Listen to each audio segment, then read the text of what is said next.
sur les deux choses. Les cotisations patronales, elles ont été en moins de 20 ans diminuées par 3. Donc en vérité, on pourrait parfaitement les augmenter. Souvent on dit que c'est à cause des petites entreprises qui font du mal. Eh bien il n'y a qu'à le faire avec des seuils. Il n'y a aucune obligation à faire que les petites entreprises payent autant de cotisations que les grandes. On peut parfaitement rendre progressives les cotisations par la loi sans qu'il y ait aucun problème, ni du point de vue du Conseil constitutionnel, ni autre. Si les seuils sociaux existent déjà en droit du travail, ils existent pour les exonérations de cotisations, ils peuvent exister pour le paiement des cotisations patronales. C'est ce qui mettrait évidemment du beurre dans les épinards des caisses de retraite. Ensuite, sur les emplois tremplins, je dirais que ça s'apparente plus aux emplois jeunes que nous connaissions qu'à un CPE. Hein. Mais les emplois jeunes avaient aussi leurs défauts, je le signale. Ils étaient de 5 ans, ils devaient remplacer des boulots précis, dans des domaines bien précis, avec un domaine associatif et parapublic qui était très important. Ça s'apparente plutôt à ça. Bon. Moi, je vais vous dire ma pensée, puisque tu me pousses à le dire, Lisiane. Moi, je pense qu'il faut, pour les jeunes, il faut des vrais CDI. Plus on aura de vrais CDI, plus c'est sûr. Je trouve que toutes les formules intermédiaires sont généralement des formules, bon, je veux bien les accepter comme transition, mais elles sont bâtardes. Et je voudrais, ce qui a été dit par Madame sur la question des retraites est tout à fait fondamental des emplois qui ont été donnés. C'est Villepin qui a fait ça. Il a fait pas seulement le CPE, le CNE, il a fait ce que j'appelle le CDE, c'est le contrat dernière embauche. C'est-à-dire qu'ils ont supprimé en début 2005 la filière 5 des acédiques, qui était entre 57 ans et 60 ans, qui permettait d'avoir 42 mois, sans chercher l'emploi, en vérité, c'était avec une allocation, et d'arriver ainsi à l'âge de la retraite quand il n'y avait pas de possibilité de trouver du travail. Ce qu'a fait Villepin, et les acédiques aussi, ils ont supprimé cette filière, en repoussant donc les gens à 60 ans, donc avec force d'aller chercher du boulot, et il a créé ce qu'on appelle des CDD, de 18 mois, 2 CDD entre 57 et 60 ans, qui poussent du coup les gens à retourner en CDD à la fin de leur carrière, ce qui est quand même assez honteux par ailleurs, et être 2 CDD de 18 mois, ce qui fait qu'il faut bosser pour avoir le deuxième, qui est vraiment une pression, et ensuite c'était dans sa même loi qu'il avait prévue sur le CPE, qui dit sur l'égalité des chances, non, il prévoit la possibilité du cumul emploi-retraite, du cumul temps partiel retraite, et donc de ce fait, il allonge la durée du travail sur la vie, en plus de le fait qu'il l'allonge sur la semaine. Et là, évidemment, c'est l'emploi que les jeunes n'auront pas. Moi, je dis toujours qu'en ce moment, s'il y avait une solution pour les emplois jeunes, pour les emplois pour les jeunes, il aurait surtout fallu que Villepin ne fasse rien.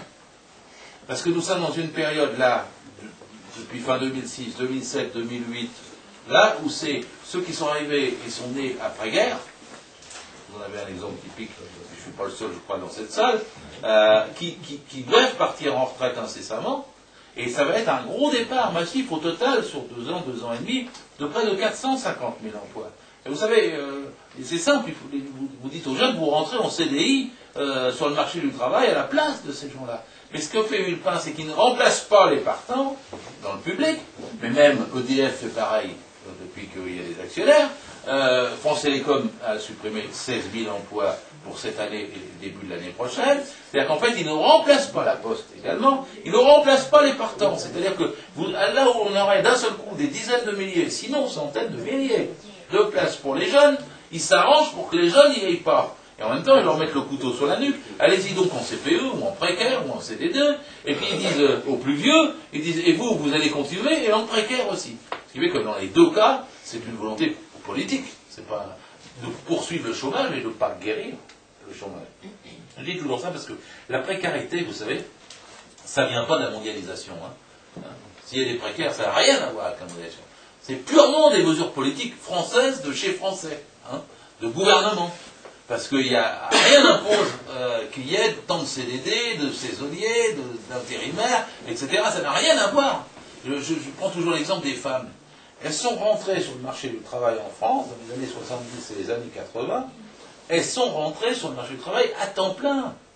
C'est quand il y a eu des mesures pour exonérer de cotisation les temps partiels, que les entreprises ont encouragé à ce moment-là transformer des emplois à temps plein en temps partiel, c'est le cas de toute la distribution, et des cas de grands métiers féminins, les soins en personne, les caissières, on dit plus caissiers, dans la formation et les secrétariats, quoi, en gros. Et bien là, ça a été la ruée vers des temps partiels de la part des employeurs, obligeant ainsi, c'est comme ça qu'on a 3 700 000 temps partiels, c'est 85% de femmes.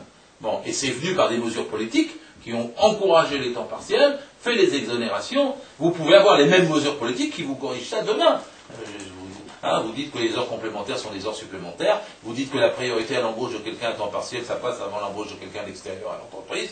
Vous prenez 3-4 mesures qui régulent le temps partiel et vous faites refluer le temps partiel de la même façon qu'il a grandi par des mesures politiques. Je dis ça parce qu'après, les gens finissent par croire que c'est dû à je ne sais quelle fatalité économique et tout ça. C'est pas vrai, c'est la pure politique, c'est pure politique. De la même façon, je contredis toujours une idée qu'on finit par l'avoir nous-mêmes involontairement. Mais quand ils vous disent, vous allez avoir 2-3 emplois dans votre vie, vous ne pouvez plus rester longtemps dans le même boulot, tout ça, etc. C'est pas vrai. C'est pas vrai.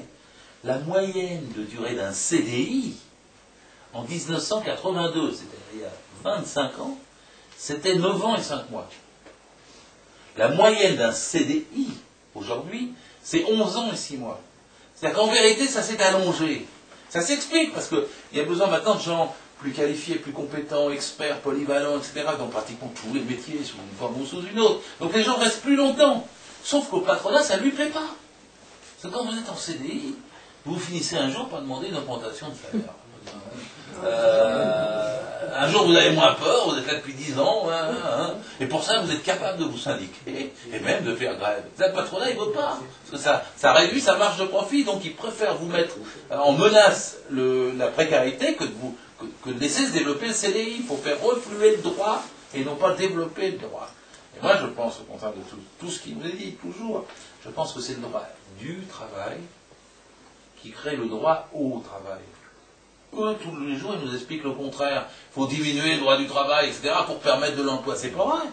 Quand vous dérégulez, eh ben, vous arrivez à une anarchie telle que le travail se groupe entre les mains de ceux qui sont une minorité, et puis vous avez une majorité d'exclus.